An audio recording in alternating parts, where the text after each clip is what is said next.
Bonjour et merci de nous retrouver pour la Foi prise au mot. Aujourd'hui, un sujet plus léger dans la Foi prise au mot qui correspond bien à la période festive que nous vivons, celui des cosmologies. Comme le disait George Fraser, le fameux anthropologue des religions dans son livre Fleuve, le rameau d'or, toute religion produit une cosmologie, c'est-à-dire une vision de l'organisation du monde, et une eschatologie, c'est-à-dire une vision des fins dernières. Alors on connaît bien celle du christianisme. Dieu créa le ciel et la terre, dit la Genèse, et on connaît les différentes phases de cette création. Mais que sait-on des cosmologies des peuples qui nous sont culturellement proches, car ce sont nos devanciers, comme les Grecs, voire nos ancêtres, comme nos ancêtres les Gaulois, et que sait-on des cosmologies qui nous ont fascinés, comme celle des Égyptiens ? Et puis, plus généralement, que sait-on des cosmologies des peuples qui nous sont très éloignés culturellement, comme les Dogons du Mali ou les Mayas? Voici les questions que nous allons poser à Guillaume Duprat. Guillaume Duprat vient de faire paraître en compagnie de Leïla Haddad un superbe livre que je vous recommande vraiment aux éditions du Seuil, Monde, mythes et images de l'univers. Guillaume Duprat, bonjour. Bonjour. Alors, avant de commencer à passer en revue les différentes cosmologies, j'aimerais que vous nous expliquiez un peu comment vous y êtes pris pour faire ça. C'est une recherche personnelle que j'ai commencée il y a maintenant 5 années à peu près. Et je me suis tout simplement posé des questions qui me paraissaient importantes, à savoir comment on se représente l'univers. Et donc je suis allé chercher du côté de la science et de l'astrophysique. Et il y a forcément des réponses au niveau de l'image dans les livres, et je me suis posé la question de savoir comment on pouvait se représenter l'univers dans des cultures qui sont soit très éloignées dans le temps, soit éloignées dans l'espace. Et c'est comme ça que j'ai commencé à chercher. Et donc vous avez travaillé plutôt sur sur des récits, sur des documents scientifiques. Comment vous avez fait? Alors moi j'ai utilisé à la fois des mythes, également des travaux scientifiques, d'historiens, d'anthropologues, et puis également je suis allé puiser des informations dans l'iconographie.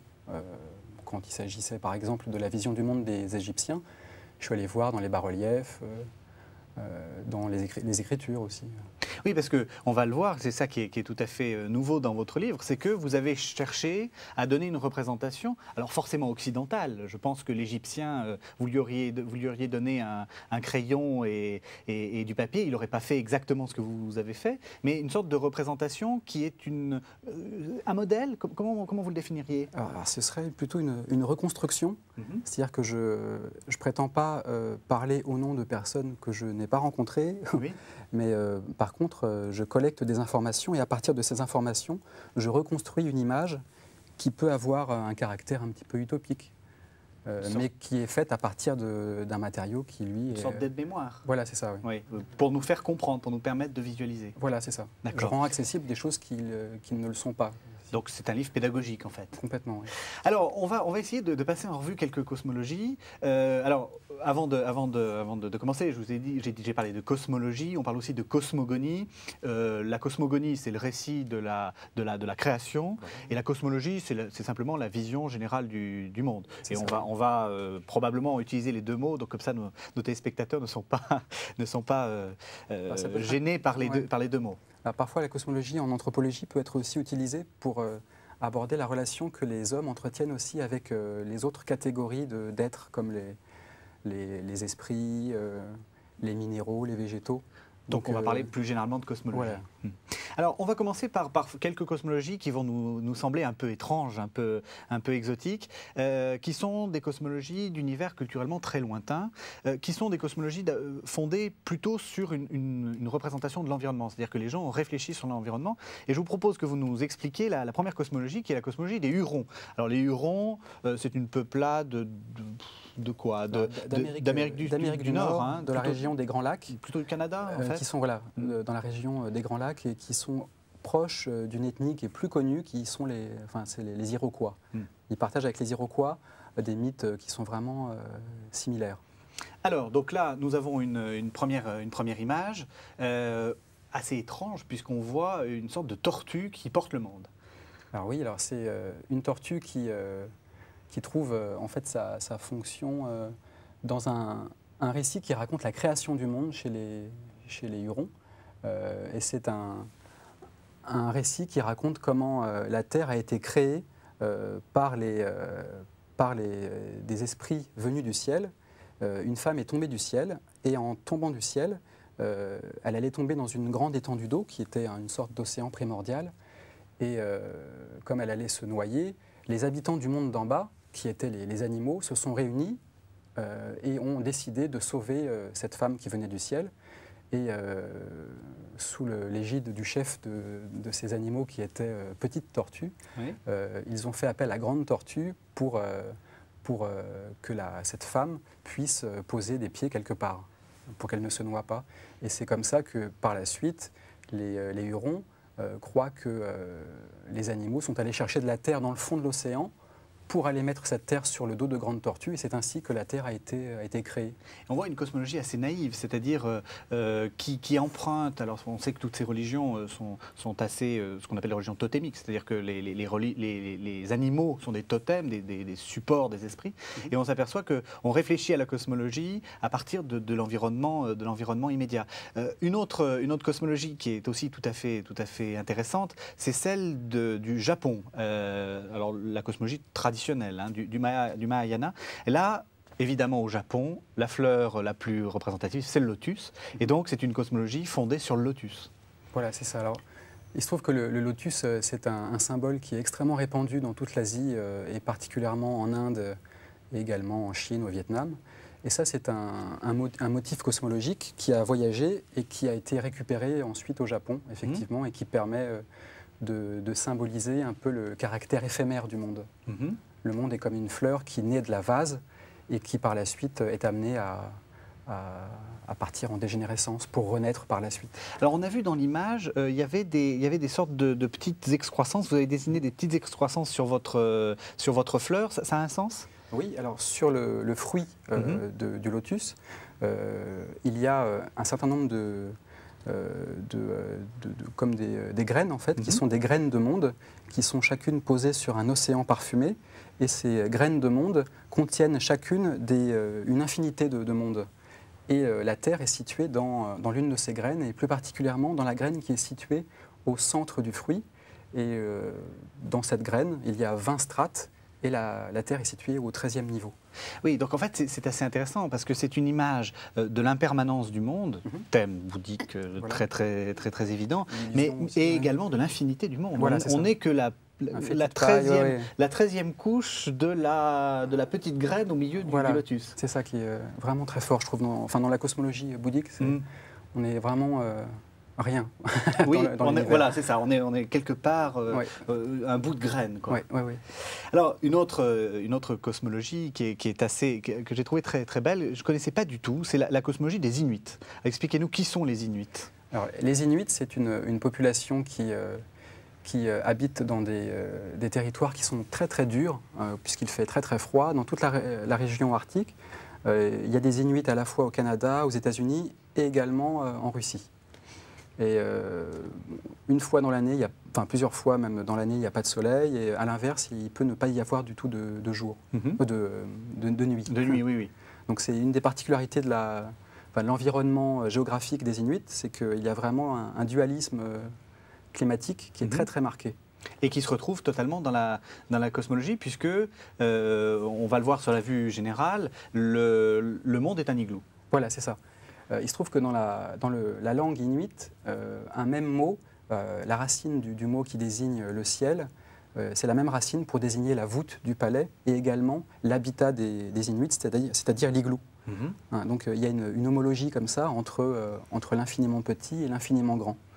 Et les Inuits, qu'ils soient aux États-Unis ou bien au Canada ou en Russie, partagent cette même conception du ciel, c'est-à-dire un ciel qui est voûté et qui est givré.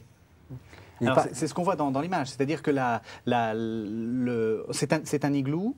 Alors vous avez pris le parti d'éclater un peu le toit de l'igloo, enfin je ne sais pas comment ça s'appelle, la fameuse voûte, mais en réalité il faut le représenter bien rond. Voilà, c'est ça, c'est une voûte qui présente la particularité en plus, parce qu'en soi c'est un thème qui est assez courant dans les cosmologies traditionnelles, on le retrouve dans toutes les cosmologies d'Amérique du Nord notamment, mais là ce qui est intéressant c'est que dans cette voûte céleste, il a bien fallu expliquer comment pouvait survenir la lumière des étoiles. Et il y a une conception de ces étoiles qui est la suivante chez les Inuits. Les étoiles sont en fait des sortes de trous qui sont percés dans cette voûte. Et derrière cette voûte, il y a un espèce d'espace lumineux. C'est ce que j'ai voulu représenter là dans cette espèce d'interstice qui contient une lumière qui est la lumière que nous voyons dans les étoiles. C'est ça, c'est-à-dire qu'on voit bien comment ils ont réfléchi. Ils s'imaginent au fond de leur igloo à eux. Et effectivement, j'imagine, j'ai assez peu vécu sous un igloo, mais les blocs ne doivent pas être tout à fait bien joints. Et de temps en temps, la lumière du soleil peut passer. C'est ça, oui. Et donc le soleil est ailleurs, en fait. Alors, par contre, le soleil, non. Le soleil, lui, il est à l'intérieur de la voûte, comme la lune.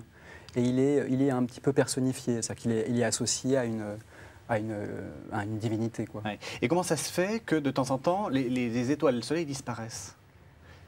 Dans la tradition inuite, les explications sont liées à des mythes. Parce qu'il faut expliquer ce temps très très long de nuit. Oui, voilà, oui.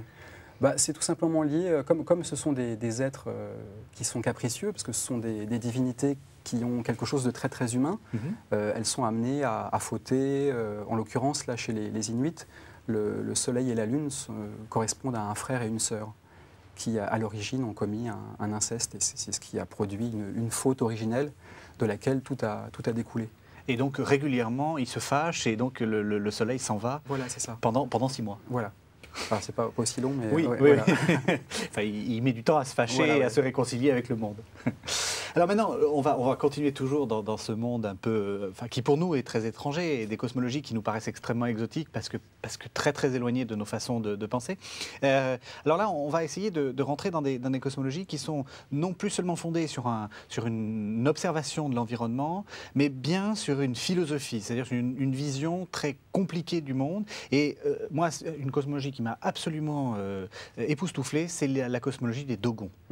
Donc les Dogons, c'est en Afrique, c'est autour des fameuses falaises de Mont Niagara, au Mali. Et alors, c'est un monde empilé. Enfin, c'est une série de mondes empilés les uns sur les autres autour d'un poteau, c'est ça? Voilà, c'est une série de disques qui sont enfilés sur un poteau de fer. Il y a ainsi 14 disques qui correspondent à 14 terres. Et la terre des hommes est située au 7e niveau en partant du bas. Et ainsi, donc c'est celle qu'on voit là. Celle qu'on voit là, voilà. Et chaque terre, à son niveau, a un soleil et une lune. D'accord, donc on a l'impression qu'il y a plusieurs mondes en fait. Voilà, c'est ça. Il y a 14 mondes qui vont au plus bas de mondes qui sont régis par des lois qui sont chaotiques, où règnent des intempéries, des orages, et où il y a des génies malveillants qui sont à queue. Oui, vous écrivez, il y a le monde des génies à queue, c'est les méchants, et le monde des djinns qui sont plutôt du côté de la lumière. Du côté du ciel, voilà. On voit l'influence de l'islam. Voilà, exactement. Dans cette, bon. Et alors en bas, donc qu'est-ce qu'il y a, les mondes sont de plus en plus... Plus on descend, plus c'est chaotique? Voilà, plus on descend, plus c'est chaotique. Et il y a peu de descriptions sur ce qu'il y a en bas. Il est simplement question de chaos et de désordre.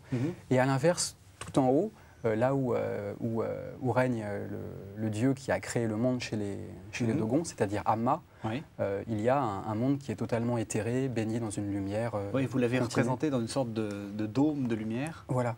Alors, ce qui est intéressant avec cette cosmologie, c'est qu'on peut quand même percevoir quelques traces d'influence un peu de l'islam quand même dans cette cosmologie, parce que les Dogons certains ont été christianisés et d'autres ont été islamisés.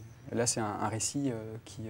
Oui, vous avez travaillé sur quoi, là, pour avoir cette... Alors là, j'ai utilisé une source qui est vraiment sûre. Oui. C'est le travail de Marcel Griault, avant la guerre, pas celui qui a écrit Masque Dogon. Et je recommande vraiment ce livre. Oui, c'est un ethnologue extrêmement intéressant. Fondateur de l'ethnographie française. Mais par contre, il a écrit des livres après la guerre qui sont contestés aujourd'hui, justement, en matière de cosmologie. Alors j'aimerais que notre réalisateur aussi nous montre la Terre centrale, parce que ce qui est très particulier, c'est qu'en fait, chaque monde est représenté comme une sorte de disque, en fait, et est enserré par un serpent, une sorte de boa. Alors, qu'est-ce que ça signifie, ça? Alors, oui, la Terre est une sorte de disque qui est entouré par un océan. Et pour expliquer, parce qu'il a bien fallu se poser la question de savoir pourquoi l'eau ne tombe pas sur les côtés, le symbole du serpent a été utilisé, c'est l'Ouroboros, pour contenir l'eau.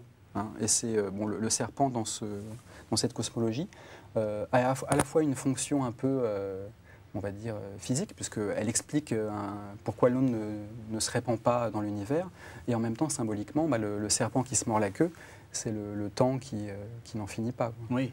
Et d'un autre côté, le serpent, on a l'impression qu'il pourrait lâcher. Voilà, c'est ça. Alors ça met en relief un autre aspect de ces cosmologies qui souvent est décrit, qui est souvent intéressant, et ça on le retrouve quand même dans beaucoup de cosmologies, c'est que souvent ce sont des mondes qui sont précaires, qui sont dans un état instable et qui sont sur le point de rompre ou qui sont sur le point de s'effondrer. Et c'est vrai que ce serpent est là, il suffirait que le serpent lâche la queue pour que le monde s'effondre. Oui, c'est ça. Et on l'avait vu aussi pour la fleur de lotus. Enfin, chez les Hurons, la tortue permettait d'expliquer les tremblements de terre. Ah oui, parce que de temps en temps, elle a des secousses. Elle se déplace. Elle se déplace et du coup, le monde bouge. Et c'est vrai qu'on enfin, dans la cosmologie chrétienne, il y a aussi cette idée qu'il va y avoir un moment où le monde va disparaître, il va y avoir une apocalypse. Ça, je crois que c'est fondamental à toute cosmologie, cette idée qu'on est en sursis sur la Terre. Voilà, complètement. Et il y a comme ça un très beau mythe là chez les Yoruba qui racontent que justement il y a au fond de l'océan un arbre qui est sur le point d'être coupé en deux par un esprit maléfique, et chaque matin l'arbre se régénère. Jusqu'au jour où il ne se régénérera plus. Voilà, exactement. Ouais. Donc c'est le côté fragile de l'humanité. Alors on va en venir ensuite à une cosmologie que beaucoup de gens connaissent bien, puisque c'est la cosmologie bouddhiste et beaucoup de gens ont entendu parler du bouddhisme. Alors là c'est assez, bien entendu, c'est une cosmologie qui s'appuie sur l'endroit, les lieux où ont été formées cette cosmologie, c'est-à-dire dans les montagnes, et c'est une cosmologie plutôt montagnarde. Alors c'est une cosmologie qui a été formulée, décrite dans le nord de l'Inde par un moine qui faisait partie du petit véhicule de l'Hinayana, qui ensuite est passé dans le côté du grand véhicule, Mahayana. C'était Vasubandhu, et c'est un texte qui est vraiment très très important dans toute la cosmologie bouddhique du grand véhicule. Donc c'est une conception du monde qu'on retrouve à la fois chez les Tibétains dans le livre des morts, et également au Vietnam, et puis jusqu'au Japon. Alors qu'est-ce qu'on voit dans cette cosmologie? On va voir une image. Alors, on va commencer par voir le détail, et après on verra le monde, parce que là aussi il y a une idée d'infinitude. Alors qu'est-ce qu'on voit là? Alors là on retrouve au centre du monde, il y a la montagne mythique, le mont Méru, qui est un symbole qui vient de l'Inde au départ. Et autour du mont Méru, on voit 7 chaînes de montagnes dorées qui sont de plus en plus petites quand on va vers la périphérie. Et la Terre est située au sud. On voit là sur cette image, au-dessus d'un espèce d'emboîtement sur l'océan, la Terre est toute petite, elle a une forme triangulaire. Et sous la Terre, il y a l'enfer. L'enfer est donc assez petit dans ce monde, il n'est pas symétrique. L'enfer, c'est la petite boîte que vous avez... Enfin, c'est en bas à gauche, là. C'est ce que vous avez décalé, là. Voilà, c'est ça. Et alors, il y a quoi dans l'enfer? On voit quelque chose de rouge? Voilà, il y a toute une série de niveaux. Il y a 7 niveaux qui sont eux-mêmes divisés en sous-niveaux. Il y a ainsi plus de 144 sous-niveaux qui sont encore sous-divisés. Et à chaque niveau correspond un type de châtiment que la personne... qui ne remplit pas dans sa vie les actes qui sont conformes à la loi bouddhique sera amené à être châtié dans cet enfer. Et alors, ce qui est assez frappant, c'est que si on voit le plan général, qu'on va nous montrer, là on est... Enfin, déjà, on était dans l'infinitude au moment de... Enfin, sur une seule... comment on peut appeler ça? Une sorte de tourteau, de pâté, enfin, je sais pas, c'est des tambours. Des tambours, oui. Et en fait, les tambours sont eux-mêmes en nombre infini. Voilà, c'est ça. C'est que la Terre n'est pas au centre de notre système. En l'occurrence, là, elle est située au sud. Elle est toute petite. Et en plus, notre système est un système parmi une infinité d'autres. Oui. Donc, décidément, chez les bouddhistes, les hommes ne sont pas grand-chose. Oui. Alors, vous avez représenté sur la montagne sacrée, donc le mont Méru, des sortes de, comment dire, de strates. Oui. Alors ça correspond à un autre type d'univers. C'est que le monde que l'on voyait là, c'est le monde du désir. Et au-dessus, il y a toute une série de paradis accessibles à certains bodhisattvas ou à certains croyants, qui correspondent à un monde d'absence de désir. Et on va revoir les images pour bien comprendre, parce qu'il y a vraiment quelque chose d'assez une gradation. stratifié. Voilà. On voit la montagne qui est une sorte de cône, là, voilà. Et puis vous avez représenté des sortes de paliers, voilà. C'est ça, qui correspondent à des niveaux de conscience. Oui, que vous avez représenté, j'allais dire comme vous avez pu, parce que bien entendu, ce sont des niveaux spirituels. C'est pas. Alors justement, ce qui est intéressant dans cette cosmologie, c'est que des proportions sont données. Hein, donc, d'accord. Oui. En l'occurrence, là, tout le niveau de l'absence de désir, je l'ai représenté en fonction des proportions qui sont données dans le texte. Et il y a des proportions qui sont données également pour représenter les distances qu'il y a entre le mont Mérou et les mondes supérieurs. Mais ce type d'ouvrage ne permet pas de représenter. Précis. Il aurait fallu, je ne sais pas combien de tours Eiffel pour représenter la distance entre la Terre et puis... Ah oui, parce qu'en plus, c'est considérable. Ah, c'est considérable, oui, complètement. C'est toujours cette idée d'infinitude. Et alors, qu'est-ce qui se passe quand on meurt? On va de chaîne de montagne en chaîne de montagne? Comment ça se passe? Alors, ça dépend encore une fois des actes et du karma de chacun. Certains sont donc amenés à devoir renaître sous la forme d'esprits persécutés où ils vont en enfer, et puis d'autres, s'ils sont des saints, vont plutôt accéder à des niveaux supérieurs. Effectivement, le parcours qui consiste à aller par-delà les montagnes qui sont autour du mont Mérou correspond à une sorte d'initiation qui mène à des niveaux de conscience supérieurs. Oui, c'est ça. C'est aussi ce qui est très frappant dans ces cosmologies, et presque dans toutes les cosmologies, c'est qu'en fait, c'est du géographique, mais en réalité, c'est du spirituel. Voilà, complètement. Ouais. Ça renvoie à des conceptions de la possibilité pour l'être de progresser. Voilà. Donc, ce que vous avez représenté, ce n'est que une représentation un peu occidentale, donc un peu géographique, d'un monde qui est en réalité le monde de l'esprit. Alors, on va terminer toutes ces cosmologies, pour nous un peu étrangères, par quelque chose d'assez surprenant, qui est le monde des Minangkabau. Alors, expliquez-nous qui sont les Minangkabau. Alors, les Minangkabau, c'est une ethnie qui vit en Indonésie, à l'ouest de l'île de Sumatra. C'est une ethnie qui vit dans un environnement qui, dans l'ensemble, a été complètement influencé par l'islam et qui, avant, avait été influencé un petit peu par l'hindouisme. Et c'est une ethnie qui a préservé, qui a gardé des pratiques animiques. Donc c'est une ethnie qui mélange dans sa cosmologie des conceptions du monde qui sont liées à l'islam et d'autres qui sont vraiment purement animistes. Ce qui fait ce qu'on appelle une forme de syncrétisme, c'est-à-dire où deux religions confluent et finalement forment quelque chose qui est à mi-chemin et qui est en fait une troisième religion d'une certaine façon. Oui. Alors c'est très bizarre parce que on voit un œuf, sur l'œuf il y a un bœuf et sur le bœuf il y a le monde. Voilà. En réalité, sous l'œuf, il y a un bateau, il y a un poisson, un poisson géant. Alors, je pense qu'on va voir, il va y avoir un gros plan, je crois, et qui va nous montrer l'œuf et le bœuf. Voilà. Alors, on voit pas tout à fait le poisson. On distingue à peine le poisson, mais ça correspond en fait à une sorte de baleine sur laquelle il y a un œuf, qui est un symbole qui est extrêmement récurrent dans les cosmologies. Dans l'hindouisme, c'est vraiment un motif qui est omniprésent, mais c'est un motif qu'on retrouve un petit peu partout. Et sur l'œuf, il y a un taureau. Et le taureau maintient la terre en équilibre. J'ai dit que c'était un bœuf, pardon, c'est un taureau. Enfin, un taureau. En l'occurrence, là, c'est même un buffle, parce que c'est un animal sacré chez les Minangkabau. Et alors, il tient donc une sorte de galette qui est le monde. Voilà, c'est ça. D'accord. Donc, là, c'est une représentation de la Terre qui correspond à une représentation de la Terre qu'on retrouve dans le livre de l'échelle de Mahomet, livre vraiment fondateur de la cosmologie islamique, dans lequel on trouve une vision assez imagée, effectivement, de l'ordonnancement, enfin de l'échelle du monde.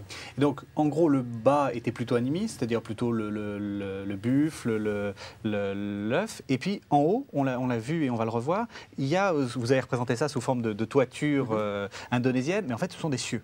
Oui, c'est ça.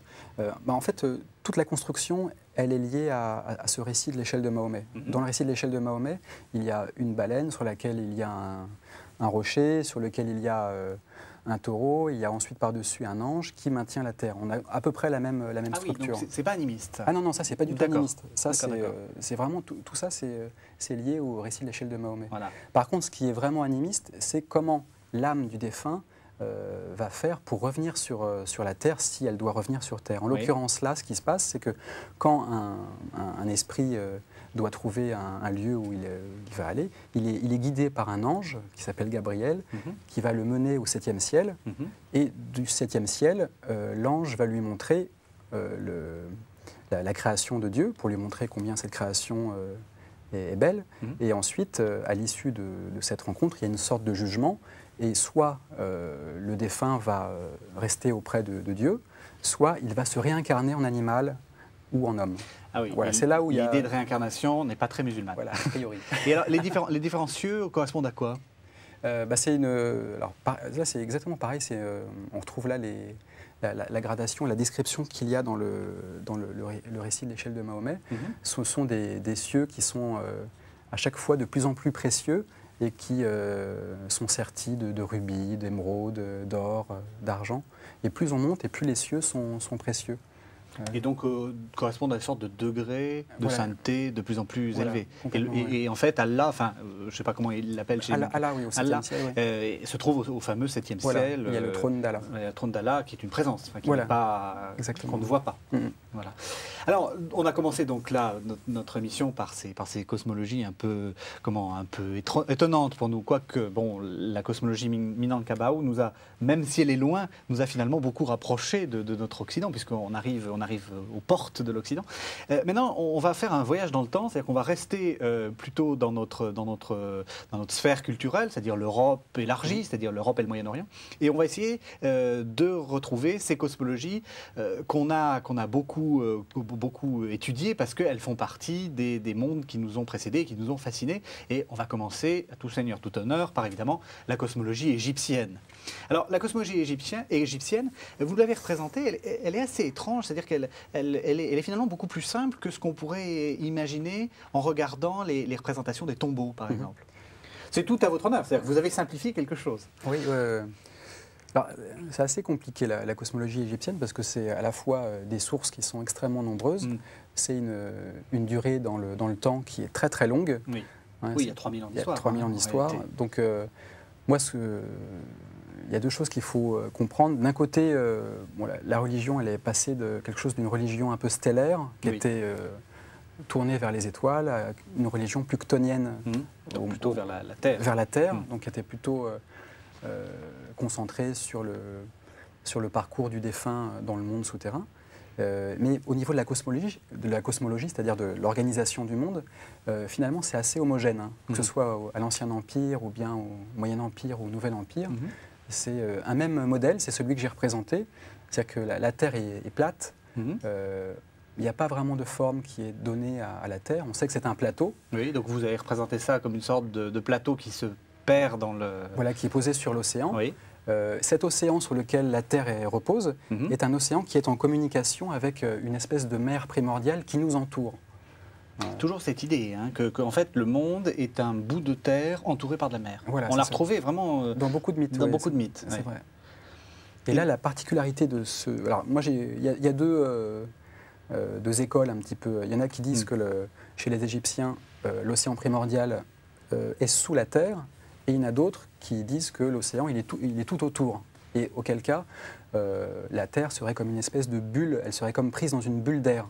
Dans un océan primordial. Moi, c'est cette option-là que j'ai privilégiée parce que je trouve que elle est moins connue et elle est tout aussi juste quand on regarde également l'iconographie égyptienne. Alors, on va voir l'image. Montrez-nous ce que vous nous dites en image. C'est-à-dire, on va voir le plateau et puis vous avez il y a une espèce de cercle de nuages qui correspond à cette interface qu'il y a entre l'eau du ciel et la terre.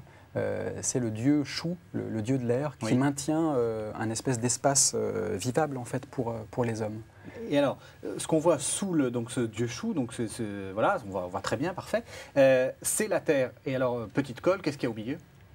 C'est l'Égypte. C'est l'Égypte. C'est le Nil. Le Nil, dans la cosmologie égyptienne, est au centre de la Terre et selon un axe nord-sud, et il partage le monde en fait.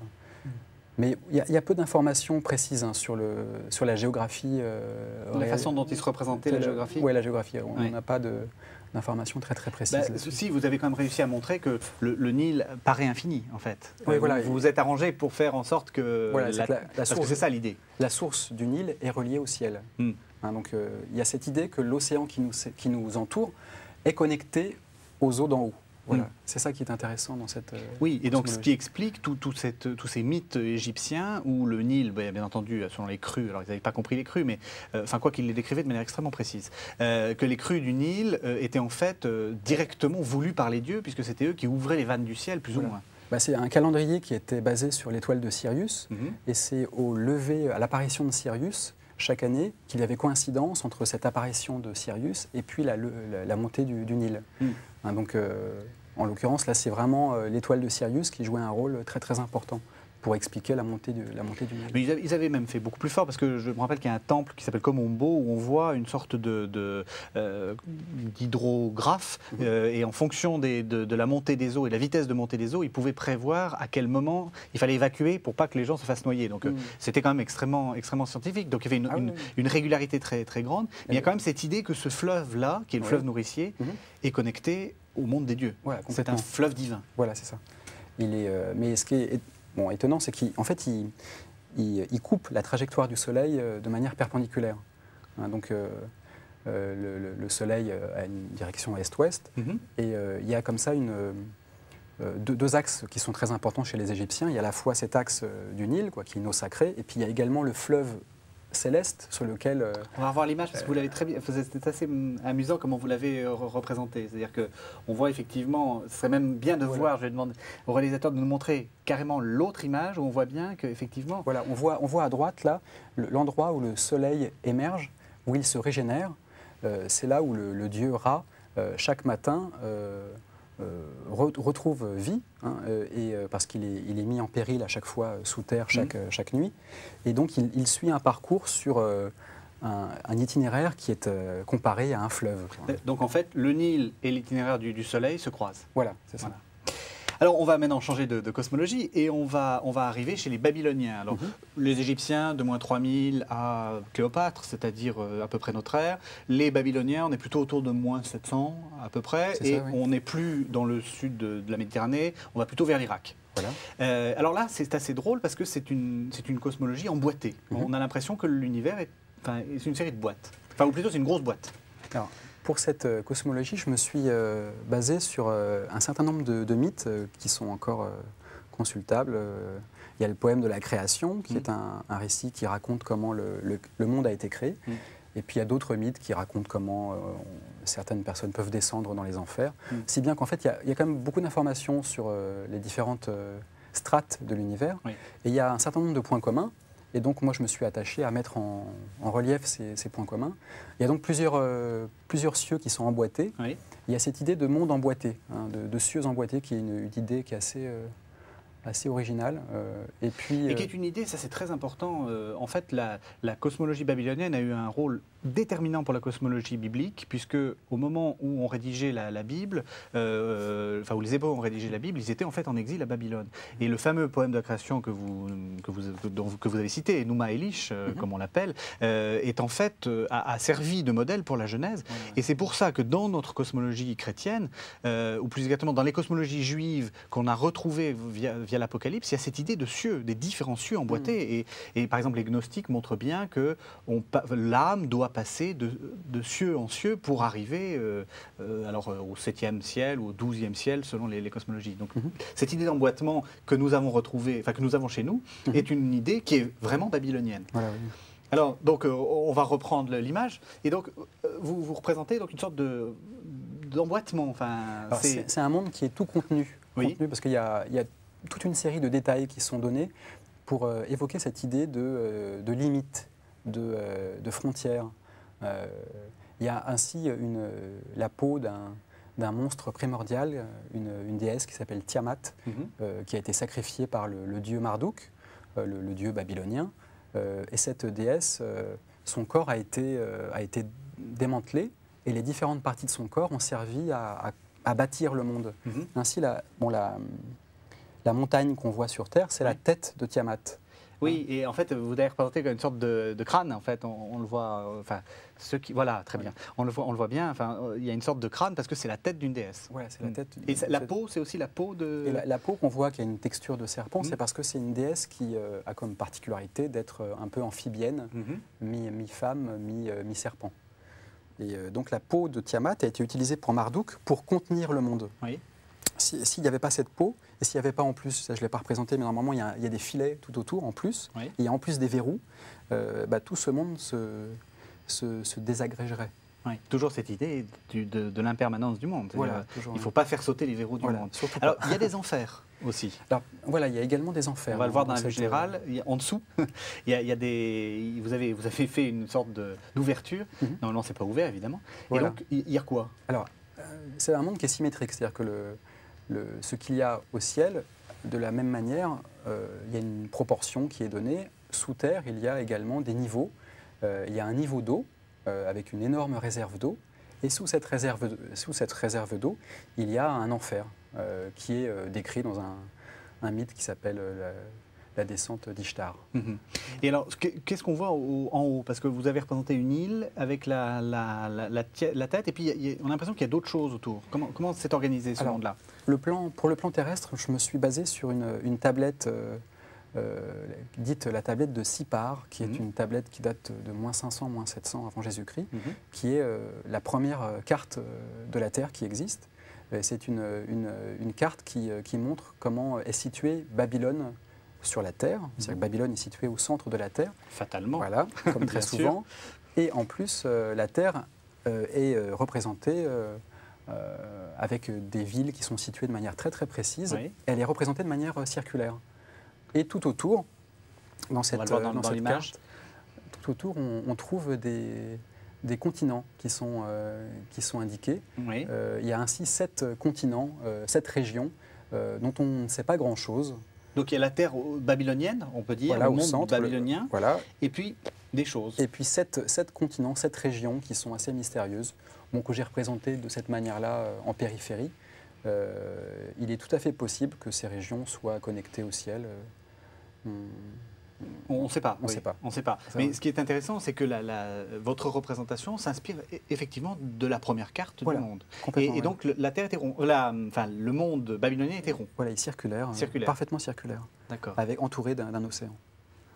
Alors maintenant, on va changer encore de monde. Alors c'est un peu, on fait un peu du zapping, mais ça nous permet vraiment de voir la diversité des cosmologies. Et puis finalement, ça nous permet de mieux comprendre un peu comment nous, on s'est inspiré de toutes ces cosmologies-là. Alors la cosmologie, on va voir 2 cosmologies qui sont un peu connectées. La cosmologie celte et la cosmologie viking. La cosmologie celte, bien entendu, c'est le monde qui va nous tomber sur la tête. Voilà, c'est ça. Alors, pour la cosmologie celte, malheureusement, on a très peu d'informations, puisqu'il n'y a pas d'écriture. Les informations qu'on a viennent soit des Romains, soit des moines qui ont retranscrit des mythes celtes. De cette manière-là, on a très peu, par exemple, de mythes gaulois qui sont précis. Par contre, on a beaucoup de récits qui racontent le voyage des âmes en Irlande, dans la période pré-chrétienne. Et moi, je me suis basé essentiellement sur 2 récits qui sont vraiment très très beaux d'ailleurs. C'est le voyage de Bran et également le voyage de Malduin, qui sont des récits qui racontent comment des personnages sont amenés à quitter leur île et à découvrir des mondes qui sont situés au coucher du soleil. Alors malheureusement, ou heureusement, on n'a que en fait, des témoignages très très postérieurs. Parce que les Celtes, bien entendu, c'est une civilisation qui commence autour des années moins 100, enfin, là je suis vraiment très très imprécis, et qui se termine avec l'occupation romaine, mais qui a des traces, en particulier en Irlande, et c'est pour ça que les missionnaires s'y sont intéressés. Voilà, mais donc on voit le monde avec une vision un peu chrétienne, en fait. Oui, sous les yeux, avec le filtre d'une exégèse, oui, effectivement, qui est chrétienne. Alors j'ai dit, ce qu'on voit, parce qu'on a tous lu Astérix, c'est le monde qui va nous tomber sur la tête. Pourquoi? C'est parce qu'il y a un récit qui décrit une rencontre entre un chef celte et Alexandre le Grand. Et c'est un récit qui décrit une croyance celte et qui dit que justement le ciel peut lui tomber sur la tête. Qu'il n'a qu'une seule peur. Voilà, qu'il n'a qu'une peur. Voilà, il n'a pas peur d'Alexandre, il a peur que le ciel lui tombe sur la tête. Voilà. Ce qu'Alexandre trouvait ridicule. Voilà. Et il se trouve qu'il y a d'autres sources qui vont dans ce sens et qui situent un Nif géant au centre de la Terre. Voilà, alors on le voit, donc il y a une sorte de, on voit une sorte de boule, un dôme, c'est un dôme, voilà, exactement. Oui. C'est toujours cette idée d'un ciel voûté qu'on retrouve un petit peu partout, hein, que j'ai représenté. C'est un dôme qui est métallique, oui. Hein, donc le ciel est solide dans cette conception du monde. Ah, c'est clair, les Celtes, c'est l'âge du fer, hein, voilà. c'est les inventeurs du fer. Voilà, souvent il y a correspondance. Oui. Et donc au centre, il y a cet arbre qui relie la terre au ciel, voilà. et qui le maintient. Et donc qui est un peu fragile. Voilà. Et alors au centre, il y a toujours pareil, une sorte de monde, qui est notre monde. Voilà notre Terre, pour lequel on n'a pas de forme. Donc en l'occurrence, j'ai mis une forme un peu indéterminée. On ne sait pas si c'est rond, carré. Vous avez mis quelques nuages. Voilà. Et puis, ce qui est assez... Voilà, on voit bien qu'en fait, ce dôme se trouve sur un océan. Oui. Et donc, il est...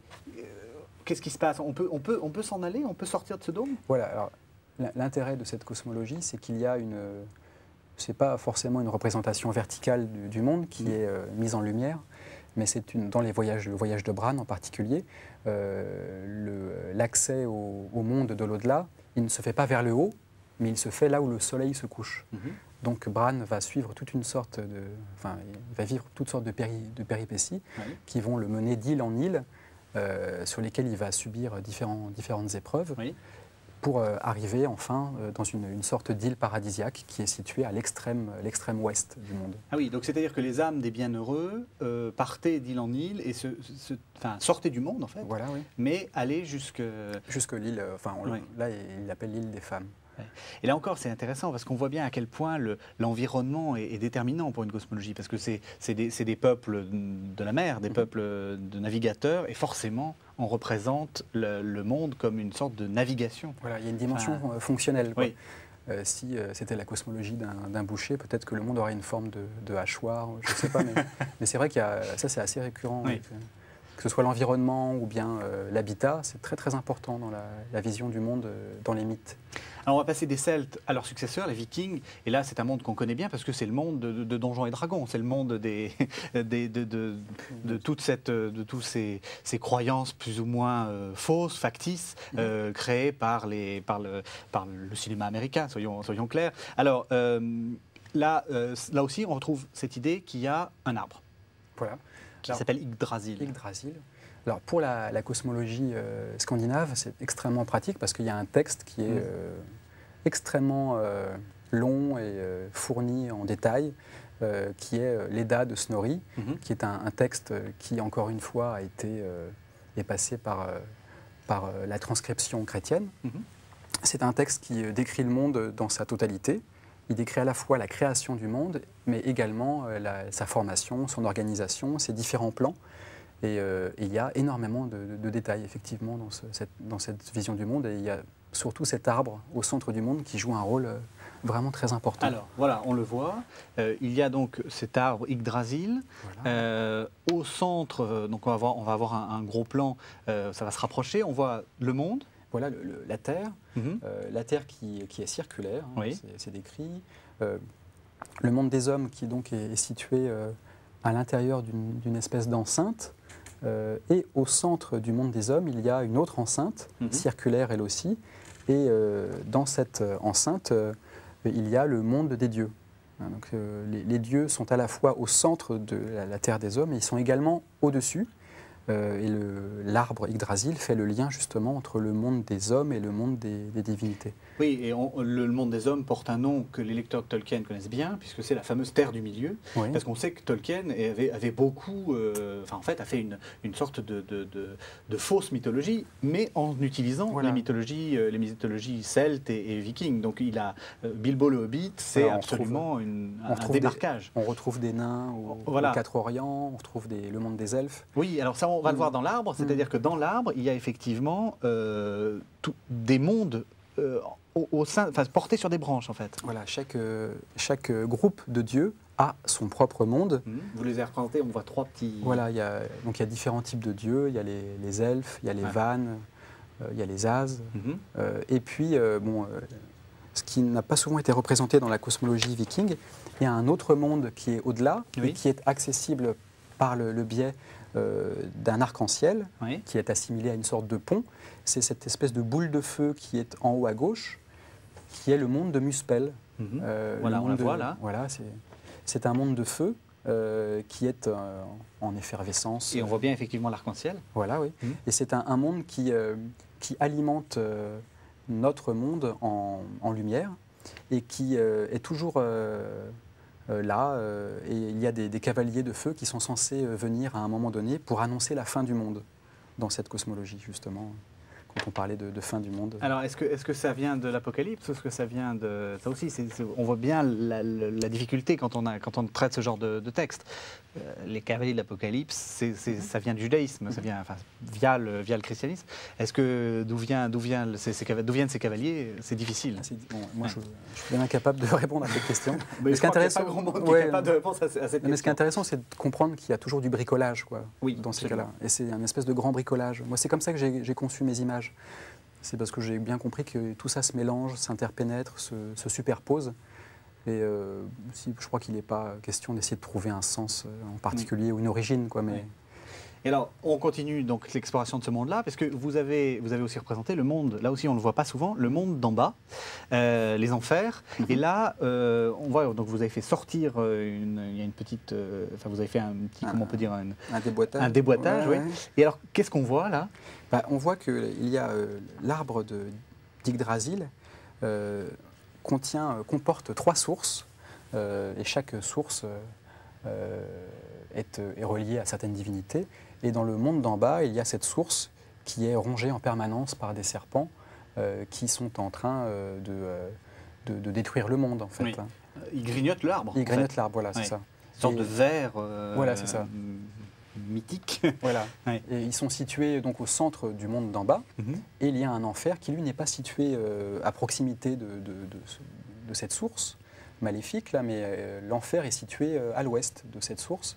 Et il s'appelle Hel. Et c'est un endroit qui n'est pas décrit avec beaucoup de précision. On sait simplement qu'il y a des grilles, quoi. Voilà. Oui, et donc Hel, on reconnaît effectivement le mot Hel en anglais qui a donné enfer, qui a été christianisé pour donner enfer.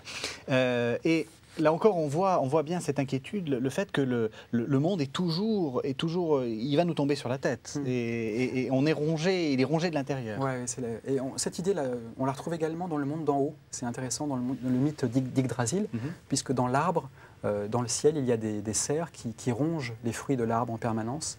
Et chaque jour, je crois que c'est un chevreuil, un écureuil, pardon, qui parcourt l'arbre de haut en bas pour le soigner. Mais jusqu'au jour où l'écureuil ne fera plus son travail. Et les cavaliers de Muspel arriveront. Alors on va terminer par quelque chose de très familier à nos téléspectateurs, c'est la cosmologie grecque. On a tous entendu parler des héros de l'Olympe, Jupiter, etc. Alors on va commencer par voir l'image. Donc comment est organisé ce monde? Alors, de manière assez simple, en fait. De manière assez simple. La Terre, on sait que les Grecs, à la période d'Homère, ou même un peu avant, se représentaient la Terre de manière circulaire. Il y a différentes écoles, quoi, mais globalement, dans les récits d'Homère, c'est assez clair. La Terre est plate et circulaire, et elle est située dans un plan général où elle est au milieu. Il y a une même distance qui sépare la Terre du ciel, du monde d'en haut, et la Terre du monde d'en bas.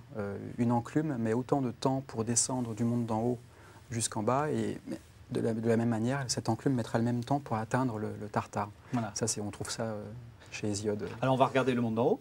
Voilà. Le monde d'en haut, bien entendu, il y a quelques lieux clés.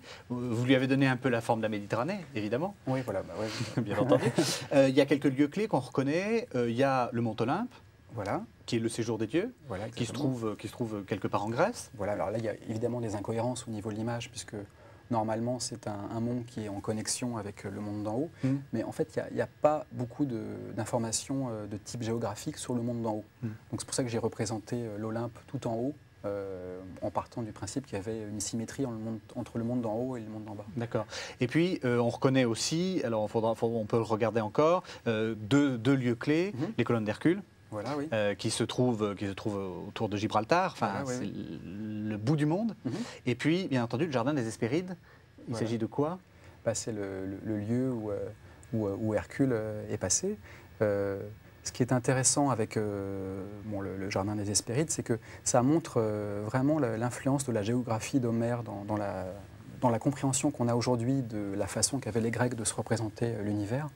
Et les récits d'Homère, que ce soit le Jason ou bien Hercule ou bien Ulysse, leur parcours sur Terre ont à peu près tous, ils ont une fonction qui nous permet un peu comme ça de situer la géographie de cette mythologie, quoi. Et on va regarder rapidement le monde d'en bas. Alors il y a aussi quelques lieux clés, toujours pareil, les enfers. Voilà, oui. Donc c'est le séjour, des morts. Voilà. Le Tartare, voilà, c'est donc le fleuve. Le fleuve qui le ceinture.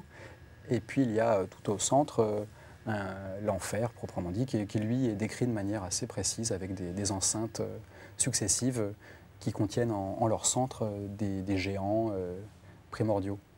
Voilà. Eh bien, écoutez, merci de nous avoir fait découvrir un peu tous ces mondes. Alors, il faut bien expliquer qu'il y a il y en a beaucoup d'autres dans votre livre, et que chacune de ces images est précédée d'une sorte de récit fait par votre co-auteur Leïla Aldad, qui disons, explique un peu comment le monde a été créé. Voilà, donc une très belle idée de cadeau, n'est-ce pas, pour les fêtes. Guillaume Duprat, merci beaucoup. Merci. Donc je rappelle le titre de votre livre, ça s'appelle Monde, mythes et images de l'univers, et c'est paru aux éditions du Seuil. Merci beaucoup. Merci.